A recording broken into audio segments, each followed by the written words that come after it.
President Myers, members of Missouri's official family who are here, trustees, faculty, staff, family, and friends of the graduates, and especially to the graduates themselves. Let's hear it for the graduates again.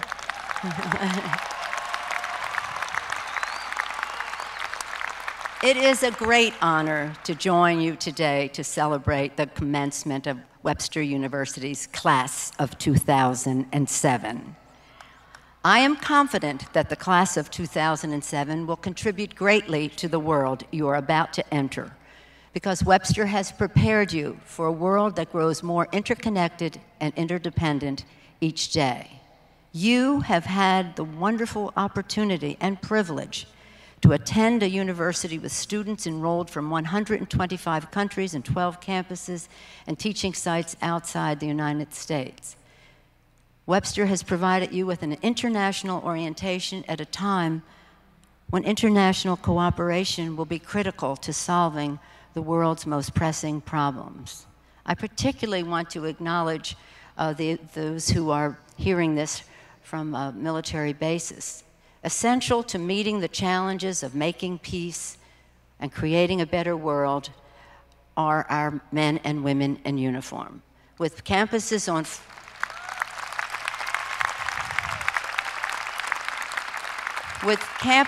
44 military bases, Webster is closely tied to America's military families. Let us salute our men and women in uniform for their courage, their patriotism, and the sacrifice they and their families are making. They and our veterans are our heroes.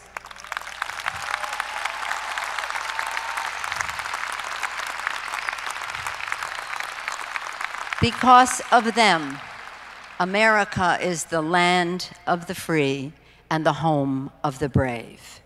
We must work together to build a future worthy of their sacrifice.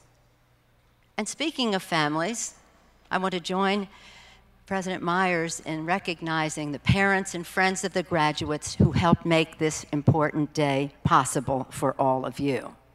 Let's hear it for the parents and family. Let's stand and hear it for the parents and family.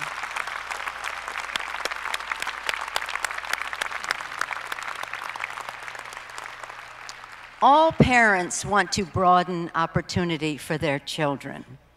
And our country, our great country, was founded on the idea that each generation has a responsibility to make the future better for the next. One of our founders, President John Adams, explained this generational responsibility best, I think, when he wrote to his wife, Abigail. He wrote, "I must study politics and war so that our children have the liberty to study medicine and law and science, so that their children may study painting, poetry, art, and music." All of these pursuits are important to the community that is America. When I was young, I heard another great American president talk about our responsibility to one another. As a student, now this is going to sound really like ancient history to you, but as a student, I attended the inauguration of President Kennedy. It was a freezing cold day in January. It was so cold that you could see the breath of Robert Frost as he recited a poem in honor of the new president. We were all stirred by President Kennedy's unforgettable call to service. And you know this from the history books. My fellow Americans, ask not what your country can do for you, ask what you can do for your country. It's become a classic statement. But why I mention it today is because the very next line is one that was equally remarkable but less known. He said, "My fellow citizens of the world, ask not what America will do for you, but what we can do working together for the freedom of mankind." With this statement, President Kennedy signaled that our foreign policy would be distinguished by cooperation and respect for all nations. and the world responded to America's leadership. Today, the world still looks to America for leadership and for hope. We must respond with respect and cooperation, not disregard and condescension.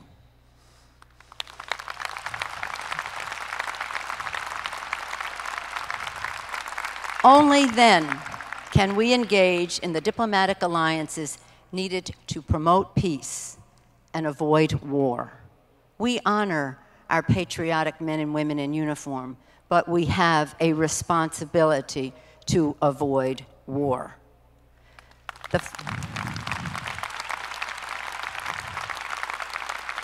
philosopher Hannah Arendt once observed that nations are driven by the endless flywheel of violence, believing that one final violent gesture will bring peace.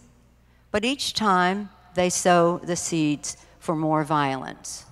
Words, not weaponry, are the tools of a new civilization.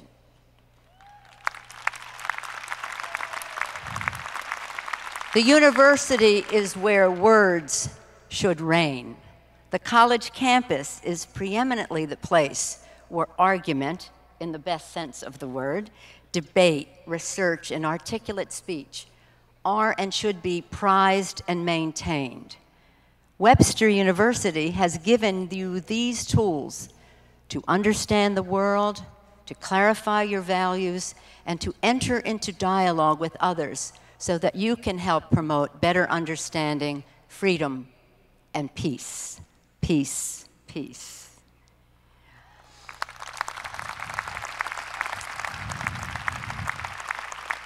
In my recent travels as speaker, I have met with presidents, prime ministers, and kings. But what impressed me and inspired me the most were my encounters with young people. At a time when world leaders question the value of constructive dialogue with our adversaries, young people are engaged in their own international dialogue on campuses, through email, instant messaging, and blogs, and you are all a part of that. Young people are talking about their hopes for a brighter future, of their desire for peace, that word again, and prosperity. The young people I met in my travels abroad are weary of war. They want an end to violence, whether it's in Iraq or in the Israeli-Palestinian conflict or the genocide in Darfur. They, as I'm sure you do, want to know if their leaders have the political courage to make the decisions necessary for peace.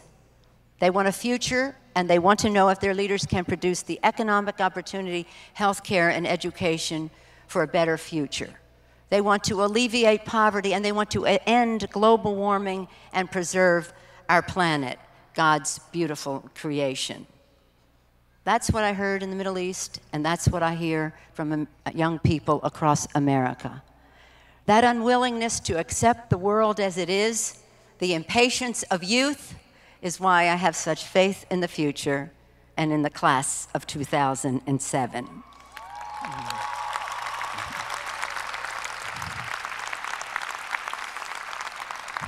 My message to you today is this: know thy power and follow your passion. The power and passion that springs from the beauty of your dreams, the depths of your imagination, and the strength of your values. Realize the promise that you have shown here at Webster. Continue to embrace its international mission, whatever your endeavor may be, and honor your own responsibility to the future. Thank you for inviting me to be part of this wonderful occasion. Since I'm also receiving this degree today, I have a special bond with the class of 2007. So remember that you have a classmate and a friend in the speaker's office. Enjoy your day. Congratulations, and God bless you.